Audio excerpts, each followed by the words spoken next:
Well, good morning for those of you in London, and good evening for those of you in China, and good morning again to those in Kazakhstan. It's a real delight to be introducing one of our series of what we call BizTech Huìhuà chats.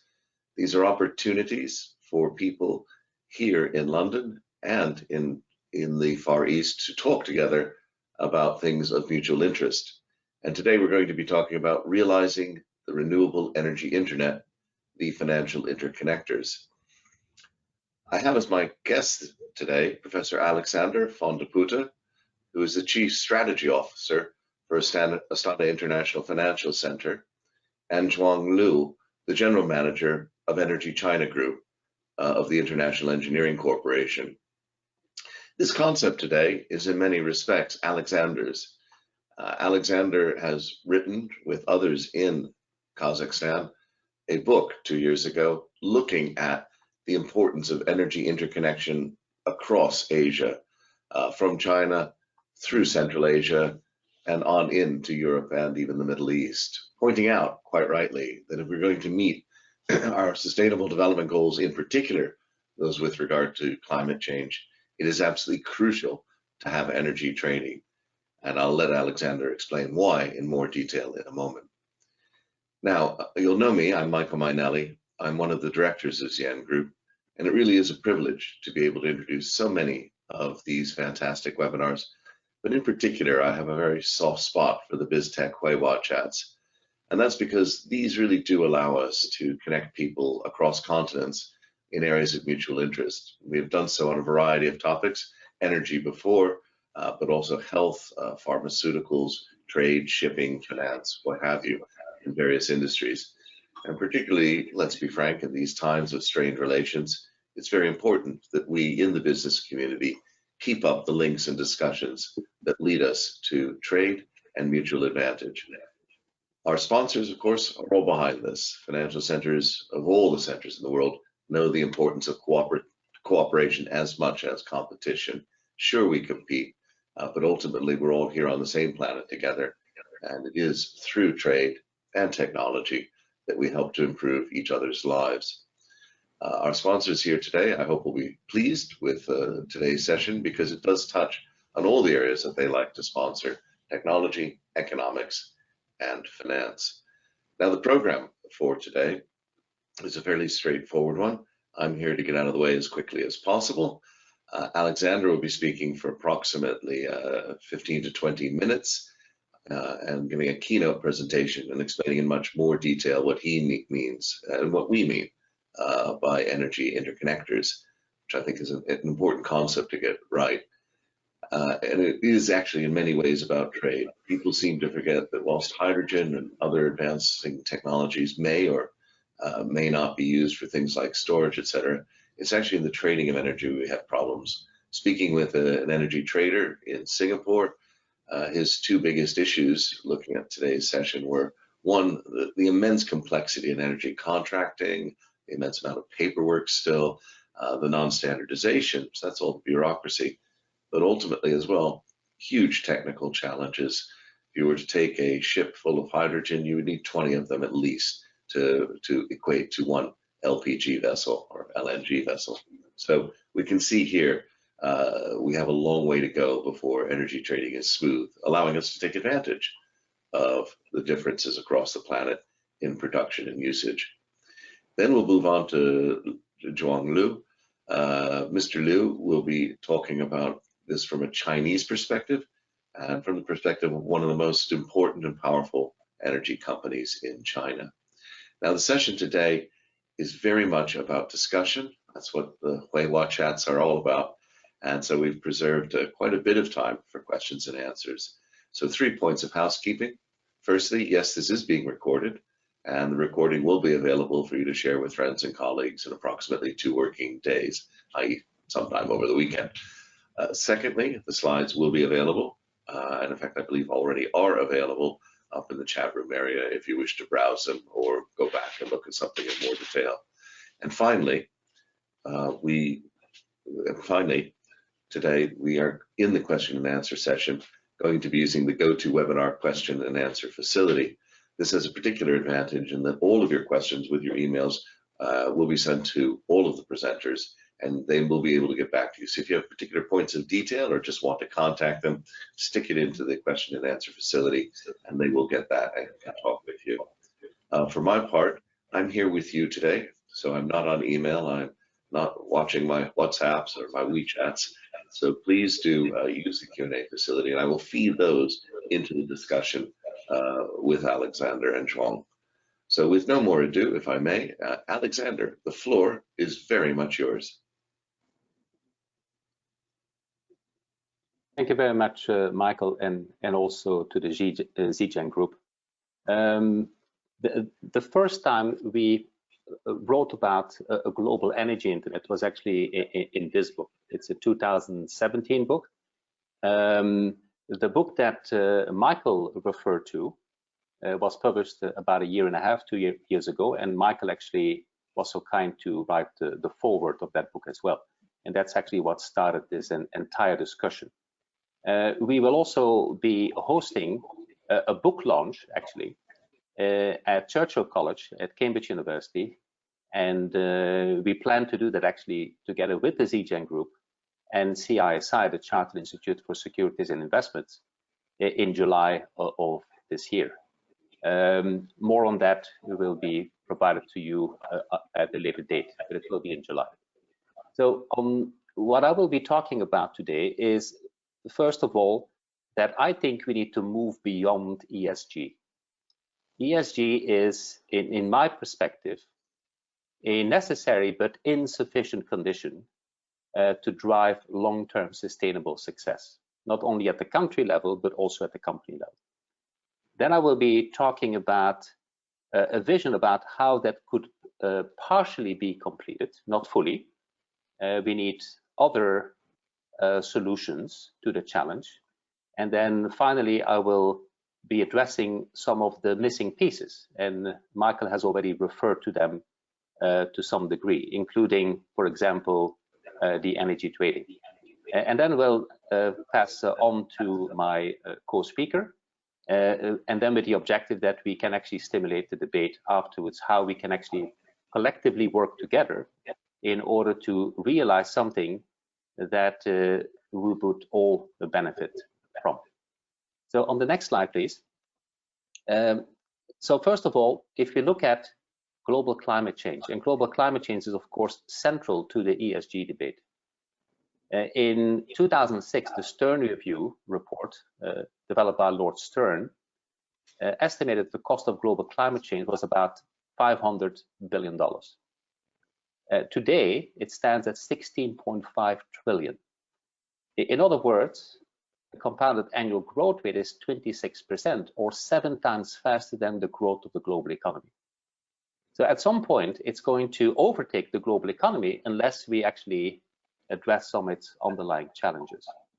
Currently, if global climate change, or the cost of it, would be an economy, it would be the second largest economy in the world, just after the US. Of course, this is in nominal terms, not in PPP terms, and ahead of the Chinese economy. On the right-hand side, what you see is from the FT is that also the frequency and the cost of climate-related disasters are actually increasing. And on the next slide, talking about the aspects of inequality. We have large levels of inequality in living conditions. This is very much about the S part in ESG. Excuse me. But the important thing is, it is not who you are, but where you are. Look, for example, in Iceland, the chance of dying as a child under the age of 5 is 0.21%. But you have almost a 13% chance of dying as a child before you reach the age of 5 if you're born in Somalia. I won't go over all of these. This comes from Our World in Data, which is an Oxford University initiative. But on the next slide, this is basically the impact of COVID on global inequality. If you look at the blue line, for example, it shows that everybody was affected, but obviously people with lower incomes were affected even more. But if you look at the red line, which is about 2021, and this comes from a World Bank block, it shows that the poorest, on average, have lost about 5% of their income in 2021, where the richest 20% have actually recovered nearly half of their losses. So COVID-19 actually has further increased global inequality. So that needs to be addressed as well. Finally, I want to talk about something on the next slide, which has to do with resiliency. And next slide, please, Peter. So about resiliency, I want to illustrate that basically nor our value chains, nor our energy trading system is actually resilient. So think about external shocks. Think about Fukushima, think about terrorism, systemic cyber attacks, obviously COVID as well. And we see that global value chains are dramatically affected. In other words, they lack resiliency in order to address these externalities, the external shocks. And this has to do with basically the way that our value chains and our energy system is designed. And on the next slide, this can be illustrated, at least at the local level, well, in terms of, well, not local level, in terms of shipping. And on the left-hand side, it shows that a single container ship brought 12% of global trade to a halt, and it took 1 month, more than 1 month, to clear the backlog. But even more shocking is what is on the right-hand side. People are saying to me, Alexander, COVID-19 wasn't too bad. It was bad, but it wasn't too bad. It was only a decline of 4.9%. But why did we prevent a bigger decline? Because basically we printed money. $19.3 trillion of debt was issued by primarily governments and corporates. That debt has to be serviced, that debt has to be repaid back, and increases actually the cost of capital as well. Without that, the economy could have declined by 20 to 25% in one single year. So how many shocks can we still kind of finance our way out with debt financing? So we need to address that as well. And then the final slide is about energy trading. In this case, electricity. On the left-hand side, you see the traditional grid, which is unidirectional. And if anything happens upstream, you feel it downstream. Basically, the lights go out. On the right-hand side, what we see is actually a smart grid. And in a smart grid, the system is substantially more resilient. I can speak out of experience at my home in Belgium. I have photovoltaics on my roof. I have 2 small windmills in the garden. I have a battery electric vehicle. And one day, this was actually last year, I happened to be in Belgium, and they announced roadworks. And therefore, we were going to be disconnected from the grid. Not from the local grid, but from the grid that connects us to the utility. But we never actually had any issue with turning the lights on, even those houses that didn't have photovoltaics on their roof.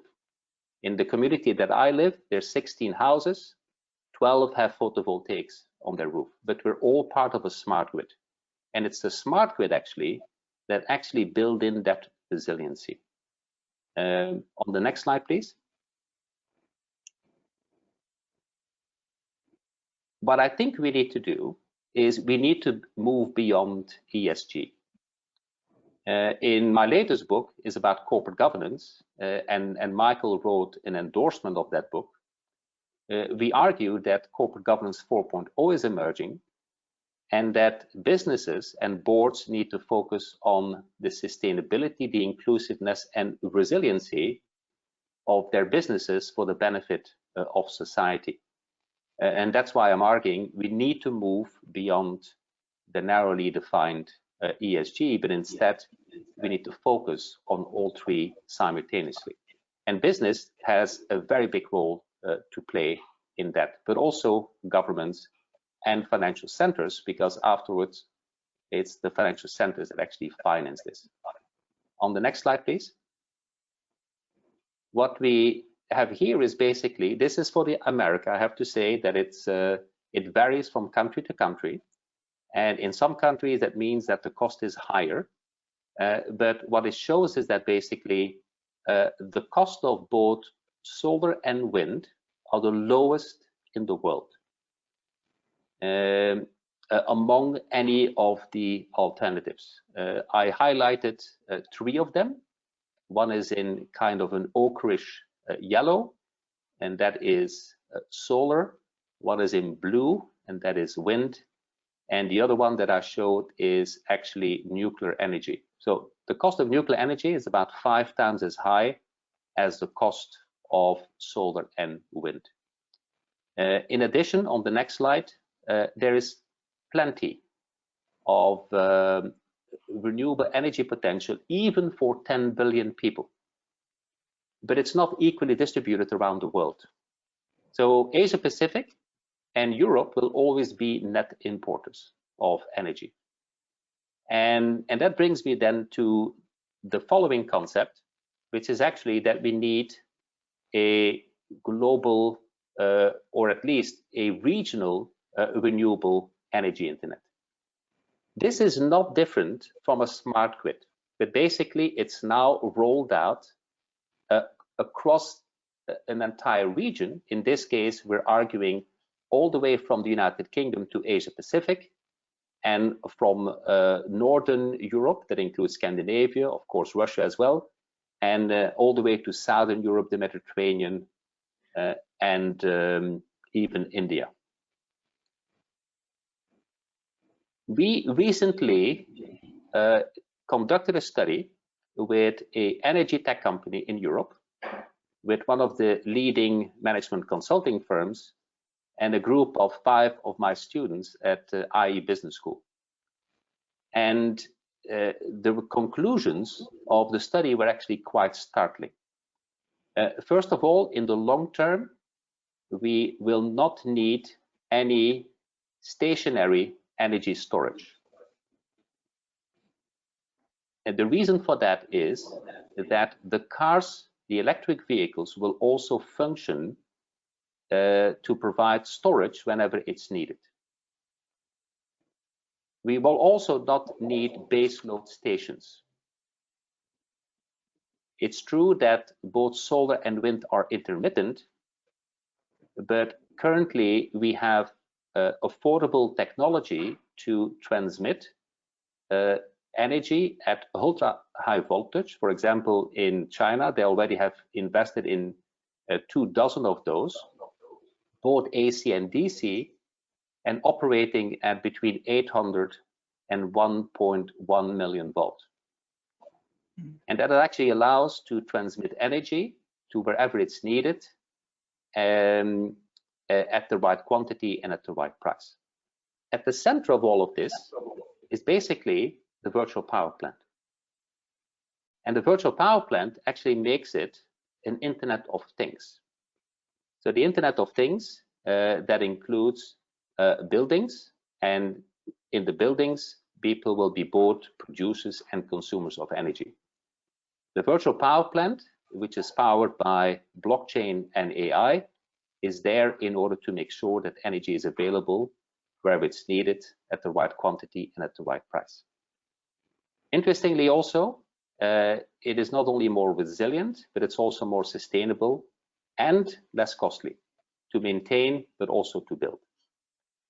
On the next slide, I want to briefly talk about some of the challenges that are currently not truly resolved, and this is maybe a way that we can work together across countries, because this is truly a regional opportunity as opposed to just a local one. So we need to have a transparent, liquid and stable electricity market across borders on the regional level.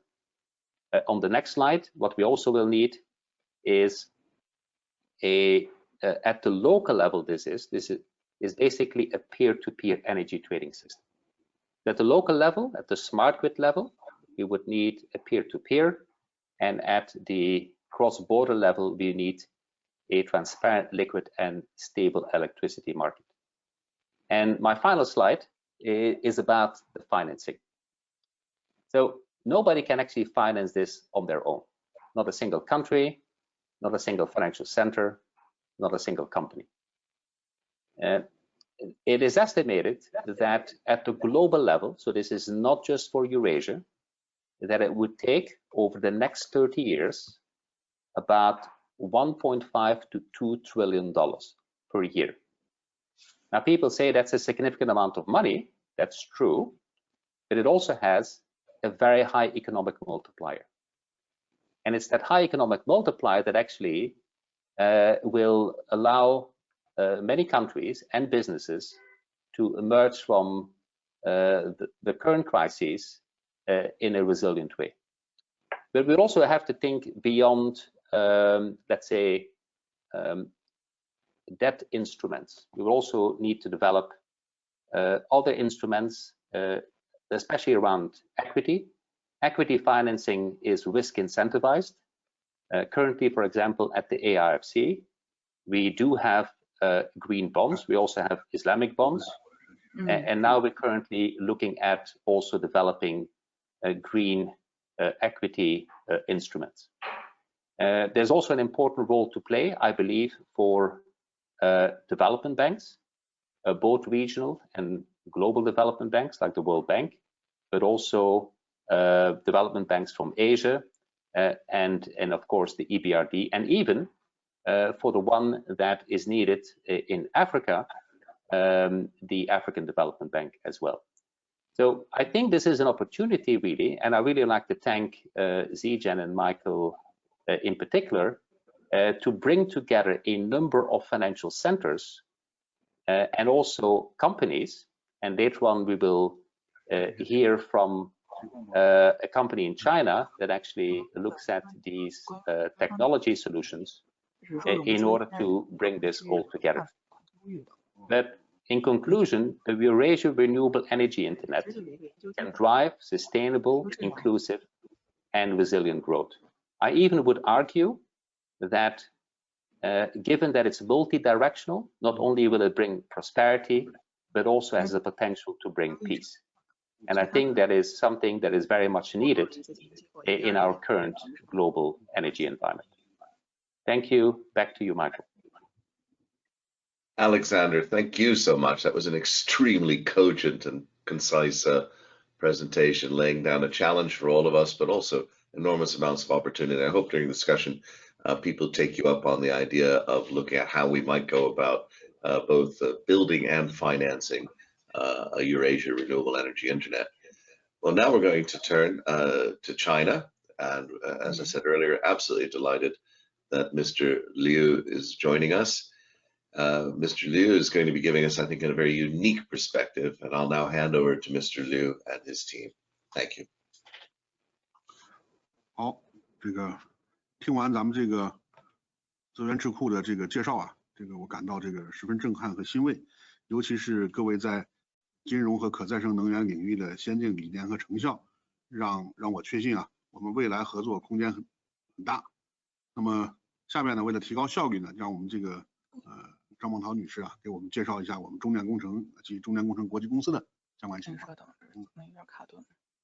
Sorry, everyone. A moment, please. It seems we have a little problem with the connection. A moment, please. Paolo, we can actually hear you, and we're seeing your table of contents slide, so it's going okay yes, from our end. It's blocked. So sorry, everyone.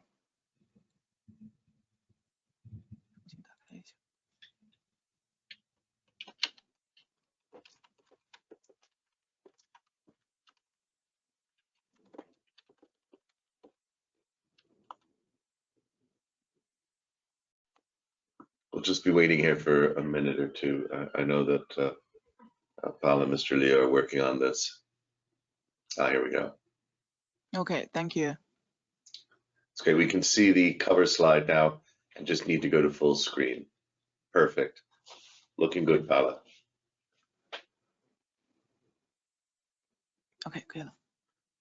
Okay, sorry guys. Mr. Liu just said we are very impressed by the presentation given by Professor Alexander, and especially about his modern thinkings on the renewable energy and also the financial solutions in the future, which makes me very confident in believing in our very vast cooperation in the future.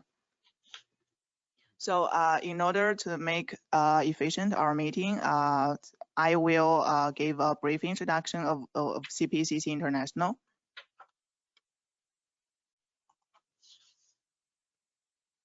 So our presentation involves 4 parts, which are company overview, overseas business, consulting and investment in financing, and our future cooperation with the Yin Group.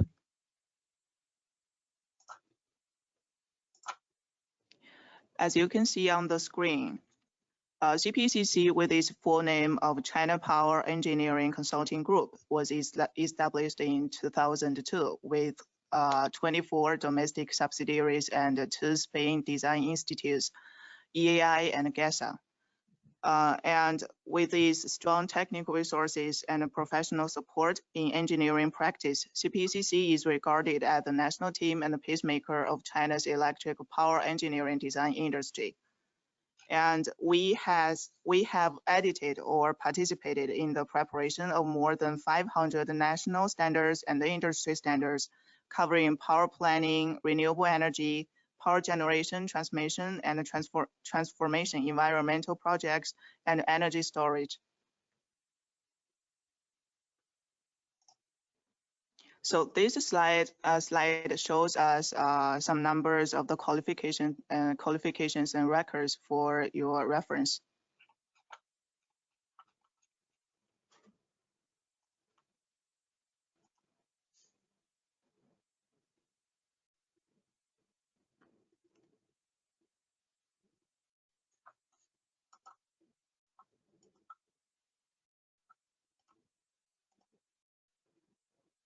And as you may know, we are the international company of Cpcc. And right now, we act as the mandated international business platform with its international footprints setting in 74 countries. Cpcc International is formed now by 41 overseas branches in over 32 countries and regions, as you can see on this slide on the world map. And the company's core business lies in world-class fossil fuel power plants, high voltage transmission and transformation lines, renewable energy, and integrated smart energy business, which have won us customers' confidence and market recognition.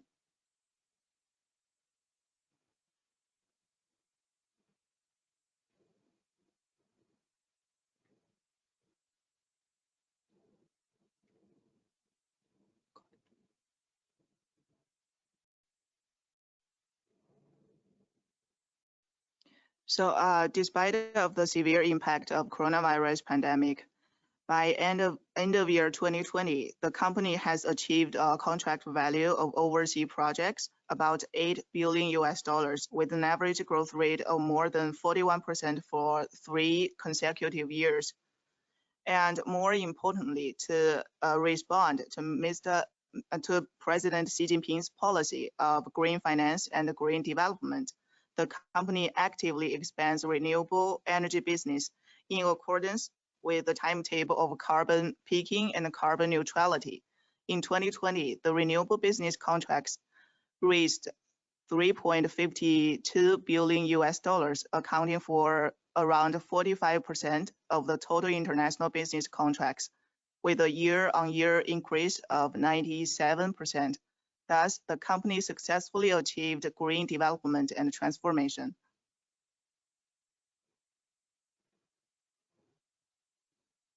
So now we come to the two main business of our company, and which is high-end consulting and investment and financing business.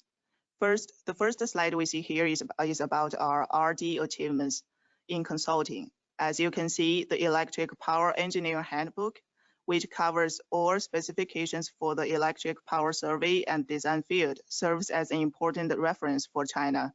And more importantly, we have carried out a deep analysis on the current situation, power policies, and electricity price for 65 countries along the Belt and Road, providing reference for bilateral energy cooperation.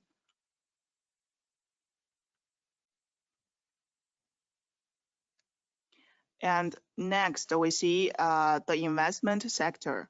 Cpcc International is vigorously promoting functional investment, participation of shares, and investment with EPC and financing service. And in terms of overseas investment, the first point which we would like to focus and discuss with everyone is the development of the main business through overseas investment, or such as functional M&A business, seeing controlling shares, equity participation, holding or non-holding assets. As you can see here, at year 2020, we successfully completed the acquisition of EAI and GESA in Spain. The case has been the largest overseas acquisition of engineering design companies by Chinese enterprises and has successfully realized the strategic deployment of business layout of our company in Europe.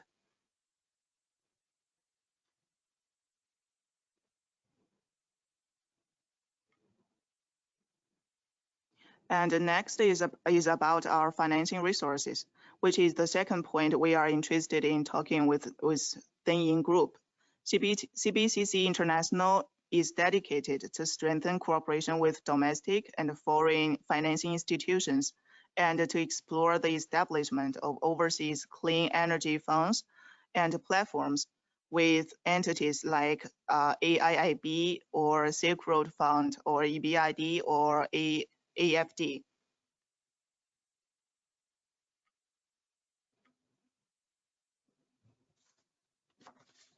And the third part of the construction is about the construction of Zijin Energy International Investment and Financing Platform in Hong Kong, via its investment, radiation to different overseas regional centers, and a strong guarantee of overseas financing capacity. The platform lays a solid foundation for international business.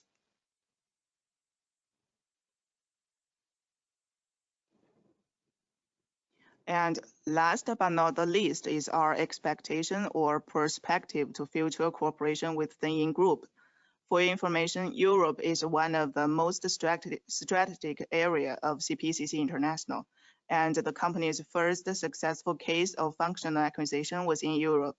In addition, Europe and countries alongside the Belt and Road are important markets for us, not only in the aspect to achieve the carbon neutrality goal, but also to complete high-end consulting, investment, and financing business. And as a top think tank in the global financial technology industry, Yin Group is not only has a deep and long-term cooperation with Chinese enterprises, but also provides professional green financial solutions. Our company hopes to exploit our advantages in high-end consulting and investment and financing industries, especially in the field of renewable energy, in order to achieve information exchange, resources complementarity, and sincere cooperation.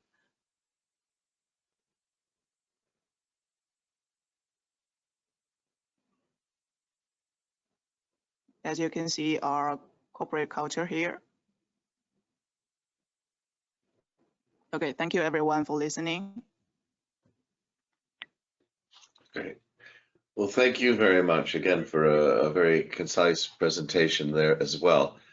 And what I'd like to turn now to are some of the questions which we received. We've got quite a few questions, but we're always anxious to have more. We really appreciate them.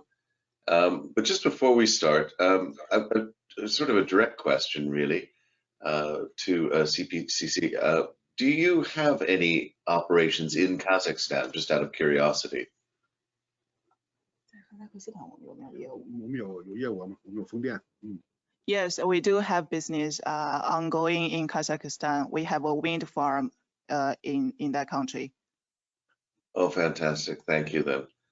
So just to start really with a question from Bob McDowell. Bob says, having seen the enormity of the challenges presented by Professor Alexander Pandaputa, any initiatives have to be local, regional, and link at certain stages of development if any material developments are to be achieved. How do you think the regional developments would move forward within your overall purpose, Alexander?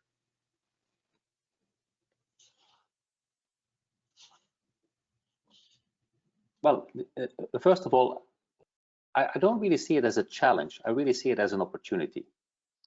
And in other words, also, I don't think we really have a choice. We have to act quite urgently. And that is at the local level, that's at the region level, and that's at the global level as well. If you look, for example, at the Kazakh economy, but also the Central Asian economies, they don't meet any of the criteria that I highlighted at the beginning. We're largely driven by fossil fuels, exports and mineral exports. We have very low contribution from SMEs to the economy, about 27%, where in OECD countries it's in the range of 65%. As you all know, it's SMEs that drive innovation and growth, and we're lacking them, and therefore we're also trying to develop those. And as someone mentioned to me, well, look at the Kazakh economy, it's very resilient, we're growing again. And I said, well, you have to distinguish between luck and resiliency. It's not because the oil price is going back up that our economy is resilient. You're basically dependent on factors outside of your control. So what I've been arguing for a long time already in Kazakhstan and the region here, that we have to take control of our own destiny. And that we actually need to embed these three criteria in investment agreements when we attract foreign direct investment. But at the same time, we also need to understand that this is not just a local or regional problem. This is truly a global problem. And therefore, cooperation across the entire region from north to south, but also from east to west is actually critical, but also multi-stakeholders, technology companies or engineering companies, but also trading companies, and also the way that we need to finance that. And I don't believe that anybody acting alone can truly pull this off. But obviously, we have to lead by example, as was mentioned by Mr. Liu Zhong. There's a power plant, which is a wind farm that is financed by your company, but also there are others that are coming from Total, ENI, and other companies that are focusing on that as well. But I would also like to see Kazakh money from the Sovereign Wealth Fund working to achieve some of those objectives, not just driven by foreign direct investment. But that's really my personal opinion.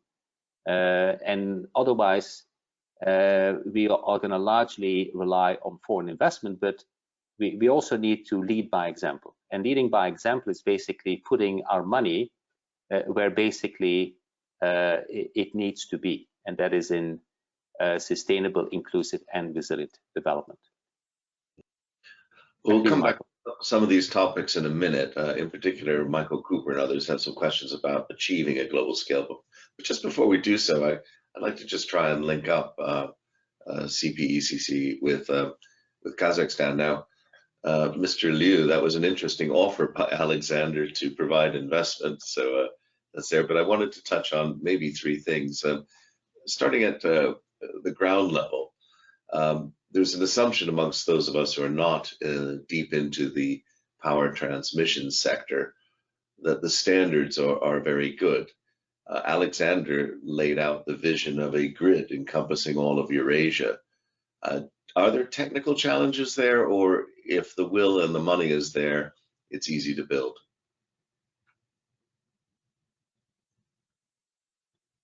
Okay, sorry, Michael. The question is first for Mr. Liu, right? That's correct, yes. Okay. A moment, please. I'll do the translation.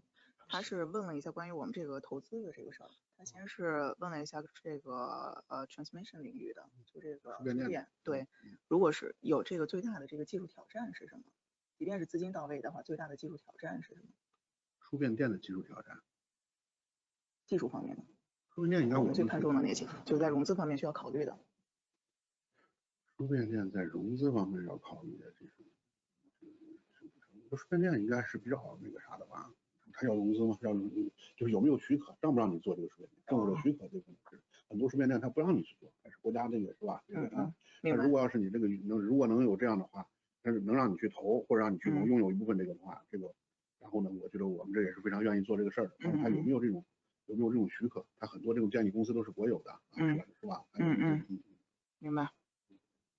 Okay, Mr. Michael, Mr. Liu just answered your question about the transmission technical challenges we estimate in the moment to make an investment or financing decision.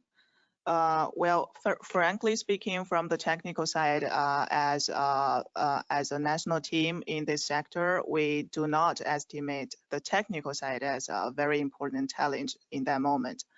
Instead, we do estimate important the licenses and the permits if they are already in place to be able to receive investment or financing. Because as you may know, in China, most of the grid assets are owned by the state.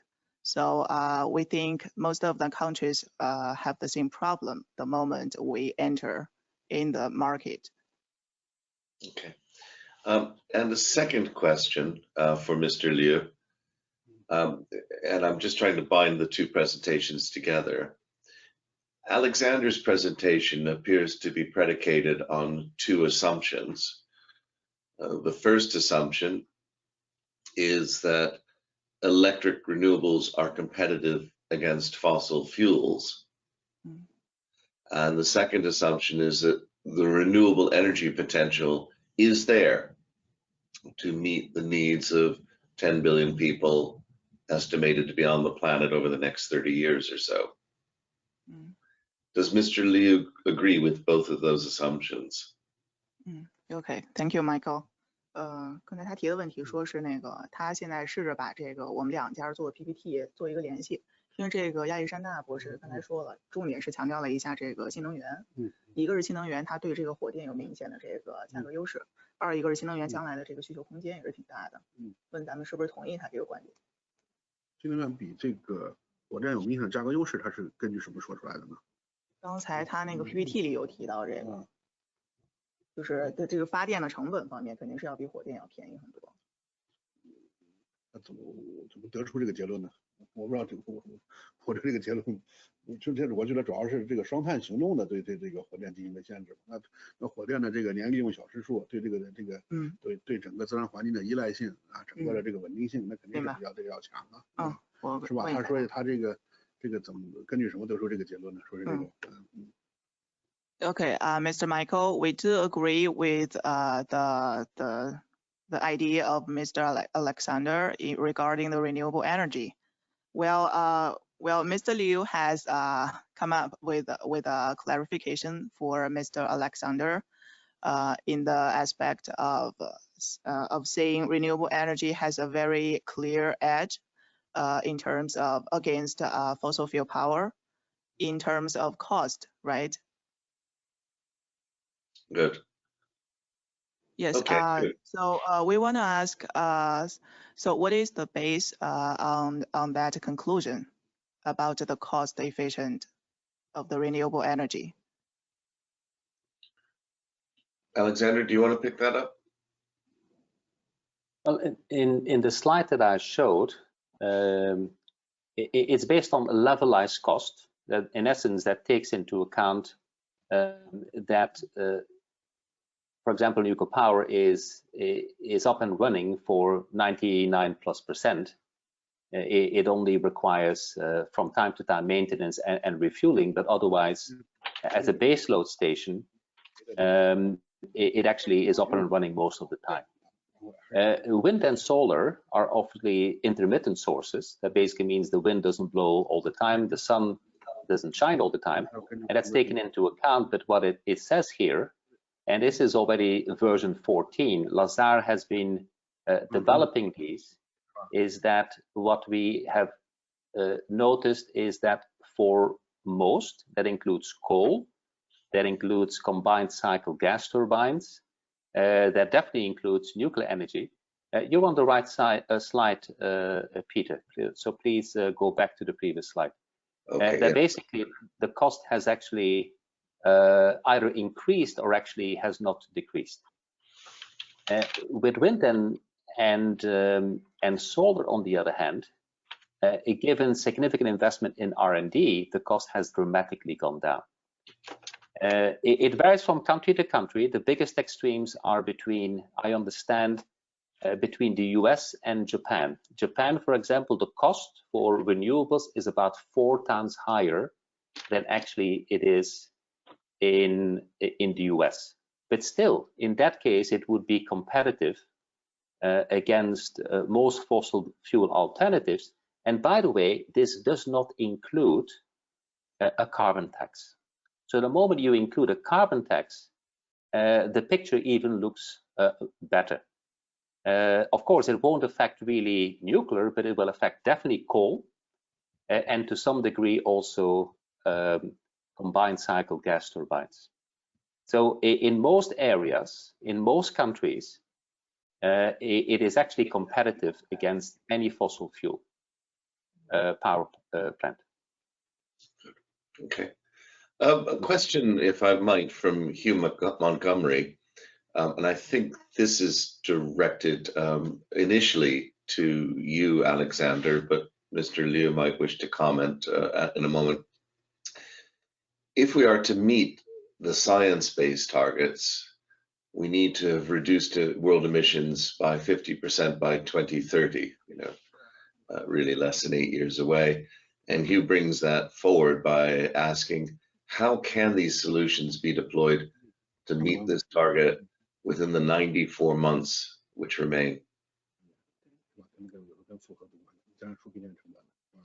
I don't think that time in itself is the issue. It's mindsets. We've seen that in COP26. People see meeting the targets that set forward in the Paris Agreement as a challenge. We need to start thinking differently. We need to start changing mindsets. I'm fighting against mindsets every single day. People still think linear, and we need to think circular. People still think fossil fuel based, we need to think renewable. People need to think completely differently. The new generation is actually doing that. I see that with my students as well. They're actually thinking creatively, they're thinking about solutions, they're not thinking about challenges. That's one of the problems. The other problem is actually not capital and not technology.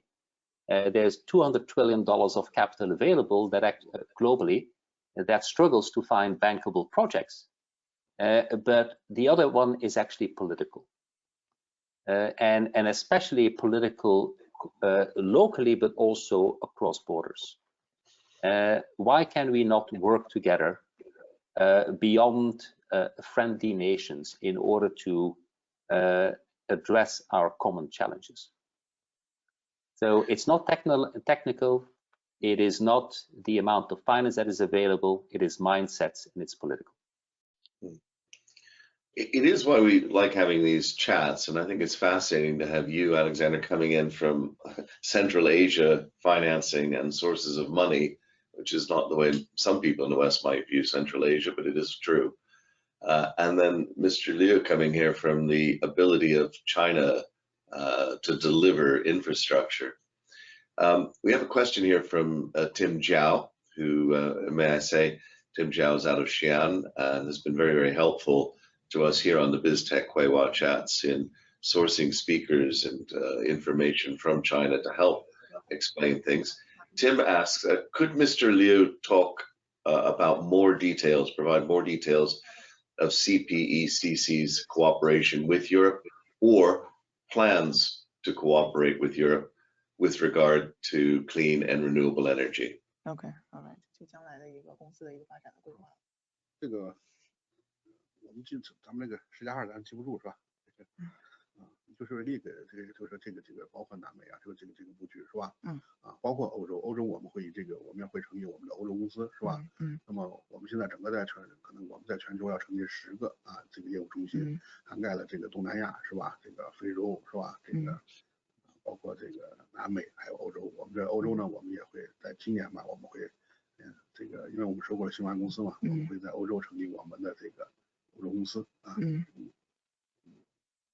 Okay, first point is about our global layout in the on the regional centers we're gonna have in the future. Regarding the Europe country, because we have acquired 2 Spain design institutes, and on basis of that, we're gonna set up our European company within this year.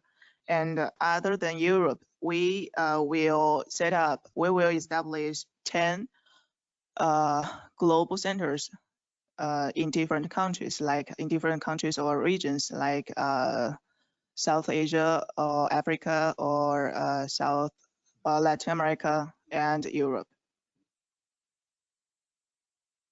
Thank you. That's good. It's just interesting on your slide on overseas business. You know, this gap in what I would consider maybe not Europe so much as the EU.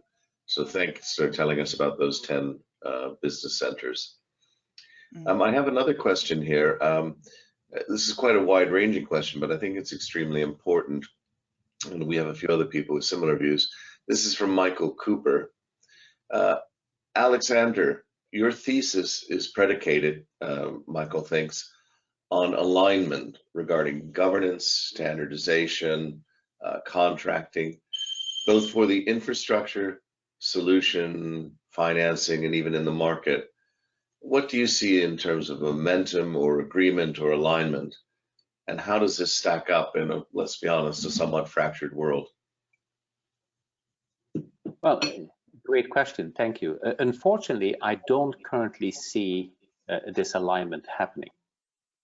And you refer to fractured world. It is indeed a challenge, but at the same time, I would also come back to the mindsets. What if we can develop a system where basically everybody becomes dependent on everybody? Look at the traditional internet, for example. The traditional internet, we're actually using it right now. Do we know how we're connected? We don't. Do we even care how we're connected? Again, we don't.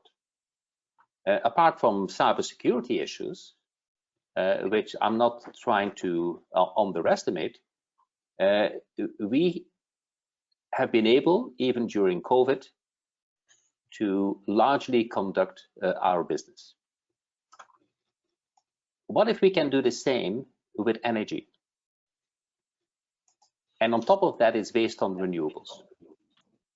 So indeed, we're in a fractured world here, but if we're going to address our common challenges, then politicians, but also, especially politicians, will have to think completely differently.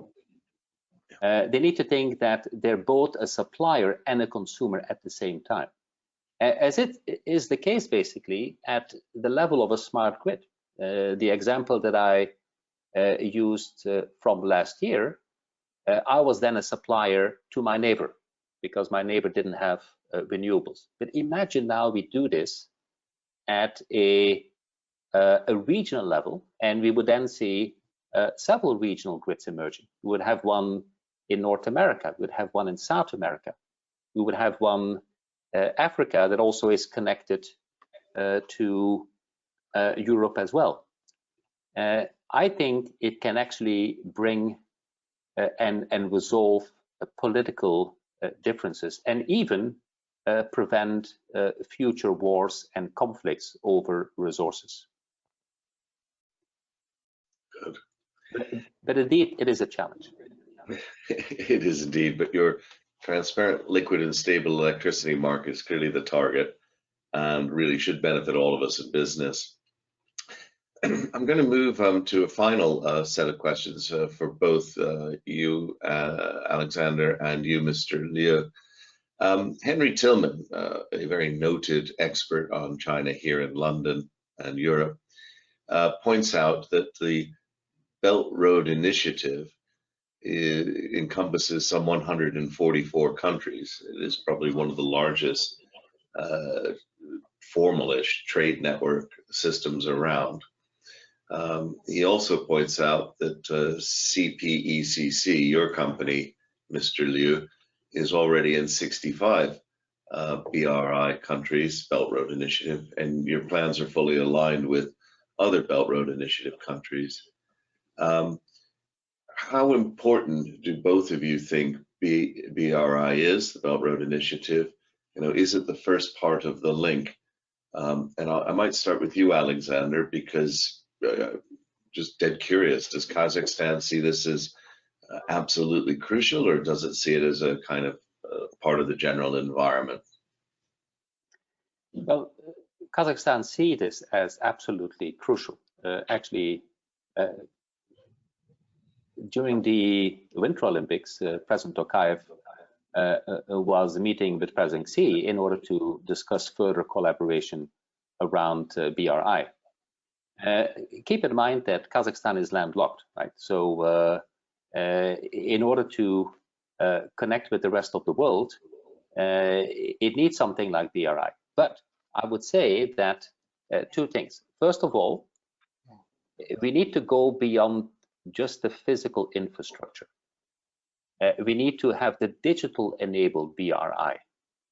You may have heard about TradeLens, an initiative between IBM and Maersk, and that is in order to make basically the whole shipping value chain paperless, much more transparent, much more effective. We can do the same thing over land as well. I would also argue that there's tremendous synergies between BRI and actually the Eurasia Renewable Energy Internet. Many of the infrastructure it can be used for both purposes. So we also need to think about synergies between BRI and the Eurasia Renewable Energy Internet. And then we will, the cost-benefit analysis will then also become substantially better as well. So it is indeed central to the strategy of Kazakhstan in order to achieve sustainable, inclusive, and resilient economic development.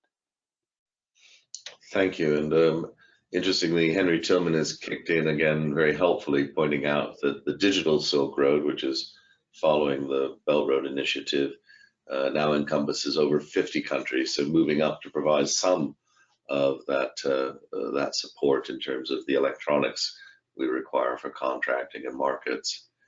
And Mr. Liu, as Henry Tillman pointed out, you know, you're already in 65 BRI countries, but how important is the BRI to you, as opposed to just they happen to overlap with countries of interest to you? Thank you, Mr. Michael. 65个国家是吧？对，他说这个“一带一路”沿线国家我们已经设计了大概65个国家，然后将来这个“一带一路”沿线国家发展对我们来说重要性有多大？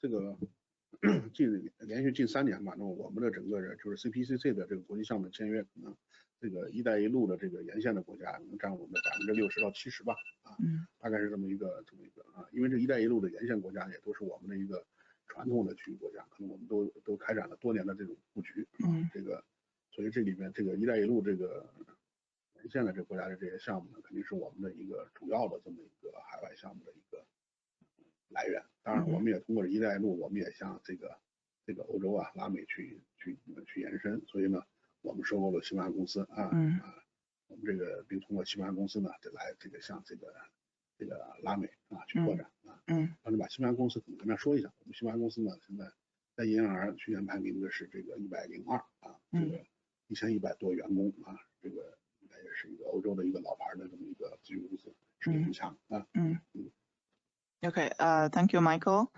Mr. Liu just said, as you can see in the slides in our presentation, Cpcc has a contract value about the contract value ongoing in the countries in the Belt and Road, which accounts for 60 to 70% of all the international projects we signed during 3 consecutive years.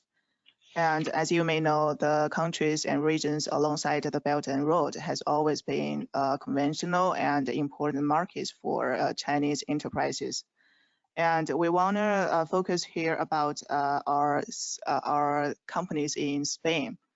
Well, we hope the 2 design institutes will be able to exert a radiation effect to other regions other than the countries and regions alongside the Belt and Road, such as to Europe or to Latin America. And the 2 design institutes in Spain figured the 102 in the ENR international ranking, and the 2 design companies has in total 1,200 employees and has always been very well recognized design institutes globally. Great. Well, I'm going to bring this to a close in a moment by asking both Professor van der Putte and Mr. Liu to make a closing comment. But just before I do so, some quick thoughts of my own on listening to today's interesting discussion. It appears to me that Alexander has set out a brilliant case, and a very simple one. We can do it. There's enough renewable energy to do it. That's the first thing. And we can do it if we can build a transparent and fair market. And that market, broadly, to me, consists of 2 elements.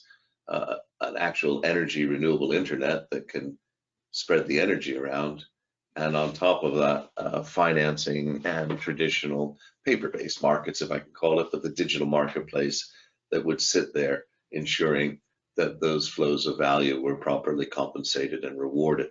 So those 2 components are there. The need and the demand is there, as Alexander also laid out at the very beginning. It's a compelling point, which I think Hugh Montgomery picked up on as well. We have to get this done. So that's what I get. I think it's been also extremely valuable to just see Cpecc, who's on the ground at that first level, saying that, yeah, that's the case and it's achievable if the financing, the will, and as I took a very good point there, the permits and the regulation allow it. So I think it's there, and I'm hoping as well that Alexander's offer to help connect Kazakhstani finance with Cpecc is something that both of you perhaps pick up afterwards. But with that sort of a rough summary, I'd like to turn to both Alexander and Zhuang for their closing comments. Alexander, to you first. Thank you, Michael. Well, I really believe that this provides a momentous opportunity, not for just any business or just any country, but truly in order to address fundamentally the common challenges that we all face. I mentioned sustainability and the cost of it. I mentioned also the aspect of or the lack of inclusiveness, but also the need to actually focus on resiliency and resiliency to external shocks. As I mentioned, there is enough capital. It was mentioned by my co-panelists that the technology is largely there and mature. The potential is there. You mentioned that as well. Now we need to bring different parties together. I would even argue multi-stakeholders, from political actors to financiers, to technology companies, to engineering companies, and also to develop those energy markets that you also have referred to. I would say basically, Tina, there is no alternative. We have to focus on something that can bring peace and prosperity across the Eurasia region that has tremendous potential to the benefit of society, not just business alone. Thank you. Thank you, Alexander. And Mr. Liu, you know, what I found fascinating today, and again, Henry's poring over your slides. I can see Henry Tillman, you know, that you're already very active, for example, in Spain with the Three Gorges major wind investment linked into North Africa, et cetera. You really exemplify what's going on there. But could you provide your closing statement, please? Okay. Okay, Misters, I've just talked with Mr. Liu about the closing remarks. Well, we have actually 2 points where we are interested in talking with Mr. Alexander and Michael. First is about our, a functional mergers and acquisition business in foreign countries. Well, we are highly interested in acquiring renewable assets or grid companies with small or medium-sized in overseas countries. So if you misters have target companies to recommend us, it will be highly appreciated. And the second point is about the financing resources, which where Mr. Michael tackled with Mr. Alexander. So you know, financing has always been a very tricky issue for Chinese enterprises and also for companies from other countries to enter the energy or infrastructure markets. So we are more than interested to be able to discuss details with you, misters, in this side to knowing more about the financial resources you may have in different regions or countries. Okay. Well, thank you very much, both of you. And I would also point out Hugh Montgomery again stresses the urgency. I myself have often had a good look at things, in particular, the rate at which we need to decrease emissions over the coming 28 years. And it's basically 3.6% a year. So 2 years from now, if we're not down by 7.2%, we're not on target. But I am rather encouraged, oddly, in that I saw that finally a program that we've been working on for some time, some 15 years, 16 years, policy performance bonds, the idea that governments would bind themselves into the financial system as well by paying more if they fail to achieve their net zero 2050 targets. Chile has actually issued such a bond on Monday, and so that is delightful news to see governments coming in and really committing to it. And I think that will also aid this infrastructure. Now, just before I bring things to a close, as ever, an advertisement for forthcoming sessions. We have a number of interesting things ahead, but just looking at next week, we're going to have John Spain, a very renowned actuary, talking on Tuesday about the discount rate and pointing out that the discount process itself is the problem in many areas of finance, but obviously he'll be coming at it strongly from a pensions point of view. A new look at cybersecurity and keeping yourself personally safe online rather than some of the corporate work that we often do, and so on. As ever, please go to the website.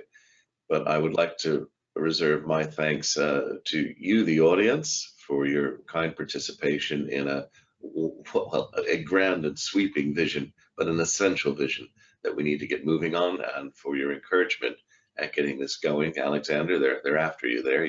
They want your idea to be realized. And may I thank in particular our two panelists today for the work that they put into their presentations.